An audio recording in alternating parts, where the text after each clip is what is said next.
पता नहीं है शीला कहाँ पे गई है, ना मेरा कॉल उठा रही है ना उसका कॉल लग रहा है। लो अब तो सीधा स्विच ऑफ आने लगा है। क्या करूं मैं, कहीं मायके तो नहीं चले गई? देखना पड़ेगा उधर जाके। प्रकाश, प्रकाश।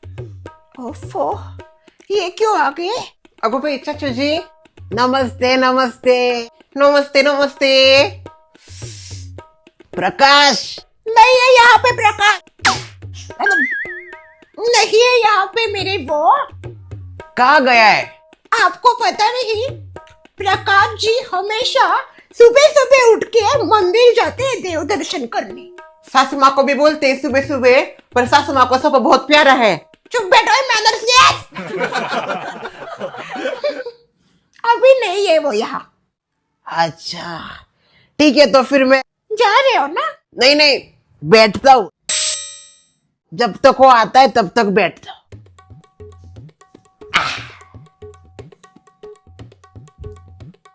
वैसे अचानक कैसे इधर आने का सोचा? कुछ नहीं, बस ऐसे ही, बहुत दिन हुआ बातचीत नहीं हुई प्रकाश से, इसलिए सोचा कि आज जाओ थोड़ी सी बातचीत करो। पर वो नहीं है ना इधर। तो आएगा ना, कहाँ भागा जा रहा है? मैं क्या बोलती हूँ, अभी आप जाइए और जैसे ही वो आ जाते हैं ना, मैं उनको बोल दूंगी आप आए थे, फिर वो आपको बुला लेंगे। नहीं नहीं, बैठता हूँ ना जब तक वो आता है। वैसे भी मुझे कहाँ कुछ काम होता है। हाँ? अब मैं ये कह रही थी, आप इधर बैठोगे, आपको भी टाइम वेस्ट होना है, और ये भी कब आएंगे क्या पता। कभी कभी तो 12 साढ़े 12 बजे और लग जाता है। मंदिर में गर्दी होती है ना कभी कभी, तो आपका टाइम वेस्ट हो जाएगा इधर। नहीं नहीं, मेरा टाइम वेस्ट नहीं होगा। एक तो मुझे बोर होता है घर पे, अभी क्या है, उम्र हो गई है ना, कुछ करने के लिए भी नहीं होता। तो वहां पे बैठने से अच्छा यहाँ पे बैठूं, थोड़ा इंटरेक्शन तो होगा। सामने वाला भी तो इंटरेस्टेड होना चाहिए। वैसे चाय हो जाए तो मजा आ जाए। चाय? शर्मिला, ओ शर्मिला। क्या हो चाचू जी? क्या मेहमान आए और आपने चाय भी नहीं पूछा? कहाँ पे मेहमान? अरे आपके सामने ही तो बैठा है। आप थोड़ी मेहमान हो, आप तो ससुर जी के दोस्त हो। हाँ तो दोस्त भी तो मेहमान ही होता है। पर आप तो सोसाइटी में रहते हो ना, तो सोसाइटी में से कोई आता है तो वो मेहमान नहीं, पड़ोसी होता है। तो फिर आप मुझे चाय नहीं दोगी? नहीं, मजाक कर रही थी मैं। आप पड़ोसी हो और पड़ोसियों की भी खातिरदारी करनी पड़ती है। हाँ, हमने होटल ही खोल रखा है, पड़ोसी दा ढाबा। सासू माँ, लाती हूँ मैं आपके लिए, गर्मा गर्म चाय लाती हूँ। ठीक है, लाओ गर्मा गर्म चाय लाओ। आती हूँ। हाँ मैं। ये बहू, क्या सासू माँ? बिल्कुल उस बुड्ढे को चाय नहीं देने का। क्यों? क्यों क्या? मैंने कहा है उतना कर। पर वो तो अभी ऐसे आके बैठे सासू माँ, और हमने बोला भी चाय देती हूँ तो देना तो पड़ेगा ना, पड़ोसी धर्म निभाना पड़ता है। अरे तुझे जितना बोला है उतना कर। यह बुड्ढा बस चाय पीने के लिए आता है, हमारे घर में मजे लेने के लिए आता है। ये तो बहाना है, बस चाय पी के फरार हो जाएगा। उसको चाय नहीं देने का ये मेरा आदेश है, समझी? आ जाओ, उसको मना कर दे चाय। ठीक है। चाचा जी, क्या है, मैं अभी चाय करने गई थी तो देखा 2 दिन नहीं है, तो चाय नहीं बन सकता। कोई बात नहीं, ब्लैक टी करो, ब्लैक टी में पीता हो वैसे भी। टी ही नहीं है, ब्लैक टी के लिए टी ही नहीं है। हाँ, चाय पत्ती भी खत्म हो गई। सुन लिया? ऐसी बात है क्या? फिर मैं काम करता हूँ, मेरे घर से लाता हूँ टी, आप उसकी टी करो। इससे अच्छा अपने घर पे चाय बना के पियो ना। सासू माँ, मैं देखती हूँ, होगी चाय पत्ती, मिल जाएगी, करती हूँ आपके लिए चाय। हाँ ढूंढो ढूंढो, मिल जाएगा।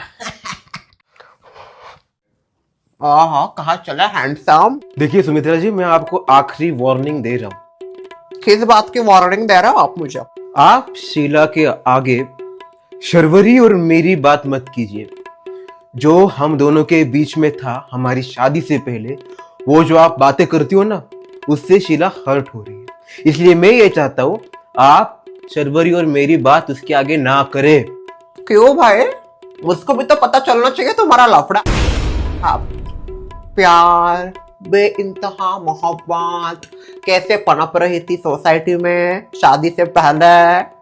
देखिए, हमने अब नई शुरुआत की है, शीला ने भी और मैंने भी। और रही बात शर्वरी की, तो उसने भी इन सब चीजों को एक्सेप्ट कर लिया है। तो प्लीज आप भी ये जो पास्ट में जो कुछ चीजें हुई है उनको भूल जाइए। उससे भूतकाल तो नहीं बदला जाता था मिस्टर हैंडसम। आज भी ये सोसाइटी की सीढ़ियां शारजित के प्यार के गवाह है। आज भी ये दीवारें चीख चीख के बता सकती है भूतकाल में क्या क्या हुआ था। उसको तो कोई मिटा नहीं सकता ना लोगों के मेमोरीज से। माना भूतकाल को बदला नहीं जा सकता सुमित्रा जी, पर फ्यूचर को हम क्रिएट कर सकते हैं। और मैं मेरा फ्यूचर शीला के साथ देखता हूं, समझ गई आप? इसलिए प्लीज आप हमारे रिश्ते को लेके कोई भी बात ऊंची नीची मत कीजिए। वाह वाह, बड़ी जल्दी मूव ऑन कर लिया भाई। प्यार सच में वाला था या बस दिखावटी था? नहीं, इतनी जल्दी कोई कैसा मूव ऑन कर सकता है भाई? वो मुझे कुछ समझ में नहीं आता आजकल के जनरेशन। प्यार बस एक नाम होता है, बस अट्रैक्शन कहते हैं इसको, प्यार नहीं कहते जो तुम दोनों के बीच में हुआ था, मुझे ऐसा लगता है। वाह वाह वाह वाह सुमित्रा जी, आप तो ऐसा दिखा रही हो जैसे कि आपको पता ही नहीं है कि क्या हुआ था। सबको याद है मैंने वैलेंटाइन के समय शर्वरी को प्रपोज किया था, पर उसने मुझे तब सबके सामने मना कर दिया। उसके पास वापस एक बार मौका आया था मेरी माँ के सामने बोलने का और मुझे चूज करने का, पर उसने मुझे चूज नहीं किया, अपने करियर को चूज किया। उसकी प्रायोरिटीज अलग थी। तो मेरी भी लाइफ है ना। पर वो प्यार तो करती थी ना तुझसे। उस बात से तो मुंह कर नहीं सकता ना तू। भले उसकी प्रायोरिटीज कुछ और हो, पर प्यार तो करती थी वो। अगर उसका प्यार था तो उसको तभी हाँ बोल देना चाहिए था जब मेरी माँ ने उससे पूछा था सबके सामने। वाह वाह वाह वाह, ये हर बार ऐसा क्यों? ये लड़की कॉम्प्रोमाइज क्यों करे अपने सपने? उसका सपना था भाई, उसको पहले करियर करना था, पर तुझसे प्यार करती थी, माना, ये उसका पॉइंट ऑफ व्यू हो गया। अभी तू ये बोल रहा है कि उसको तभी हाँ बोलना चाहिए। हर बार लड़कियों क्यों करे ऐसा कॉम्प्रोमाइज? तू भी तो अपनी माँ को बोल सकता था मैं शादी नहीं करूंगा जब तक उसको जॉब नहीं लग जाता। पर तेरा प्यार कहाँ गया? तेरी तो माँ के सामने सिट्टी पिट्टी गुल हो जाती है। जबान से शब्द नहीं निकलता। उतना ही प्यार था तो बोलता तो मुझे शर्वरी से ही शादी करने में रुकूंगा उसके लिए जब तक उसका जॉब नहीं लगता। पर नहीं, शादी करने की तुझे भी जल्दी थी, चाहे कोई भी मिले। हाँ, यह बोलना तो प्यार करता है, सबने देखा कैसा प्यार करता है। अरे भाई, लड़की वो अपना कॉम्प्रोमाइज क्यों करे? उसको अगर जॉब करना था तो तू नहीं रुक सकता था?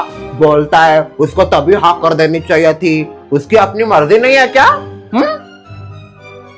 असलियत तो यह है तू और तेरी जिद्दी माँ की वजह से 2 लड़कियों की जिंदगी बर्बाद हुई है सोसाइटी में।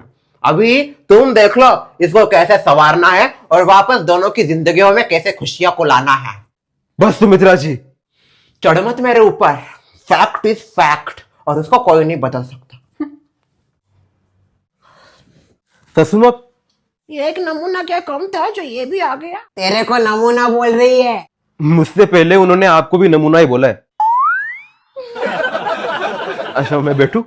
हाँ, अभी आए हो तो भगा भी तो नहीं सकती है, इच्छा तो बहुत है। बैठो।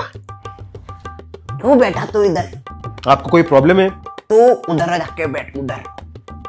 जिसको प्रॉब्लम हो वो दूसरी जगह पे जाके बैठ सकते हैं, समझ गए आप? वैसे ससुमा, मुझे आपसे एक बात करनी थी और मैं ये चाहता हूँ ये बात बस हमारे फैमिली के बीच में ही रहे। तो समझ में नहीं आता क्या आप? क्या नहीं, इतने बाल सफेद हो गए, भले ही वो हुडी के अंदर छुपाए हो, पर ये आपको बोल रहे हैं इधर से जाइए। बराबर। मैं क्यों जाऊं भला? मैं तो चाय पीने आया हूं, प्रकाश से बात करने आया हूँ। वो है यहाँ पे? वो गए हैं मंदिर। फिर जाओ आप, जब वो आएंगे तब आना। नहीं जाना, मुझे उनका वेट करना है। आप उनकी बीवी हो? दामाद जी, अब इतना इंतजार तो कोई किसी के लिए नहीं करता जितना आप अपने दोस्त के लिए कर रहे हो। तुझे क्या करना है? मैं मेरे दोस्त का इंतजार कर रहा हूँ ना। खुद का तो कोई दोस्त है नहीं। मेरे भी दोस्त है। पता है कौन है तेरे दोस्त? देखिए, आप प्लीज जाइए, हमें कुछ जरूरी बात करनी है। नहीं जाऊंगा मैं। तुझे अगर इतनी पर्सनल बात करनी कहीं और जाके कर। चाचा जी बेशरम मत बनिए। बेशरम होगा तू। शांत हो जाओ दोनों मेंढकलेस। इसको समझाइए फिर। नहीं, मैं इससे पहले आया हूं ना, मुझे क्यों भगा रहा है? क्योंकि ये उसका घर है। ही इज दामाद ऑफ माय घर। आप कब से दामाद की बात मानने लगी? जहां तक मुझे पता है आप तो इसे नफरत करती हो। हाँ, पर अभी क्या कर सकते हैं, मजबूरी में रिश्ते निभाने पड़ते हैं। वो मेरे बेटी के हस्बैंड है, उनका इस घर पे हक है, तो वो जो बोलेंगे वो तो हमें करना ही पड़ेगा ना। सुन लिया आपने? प्रकाश को आने दो। नहीं, मैं ये सब मैटर उसको बताऊंगा। आने के बाद बता देना। अभी जा रहे हो ना? जा रहा हूं। चाचा जी चाय रखा है, चाय तो पी के जाइए। तुम्हें पियो।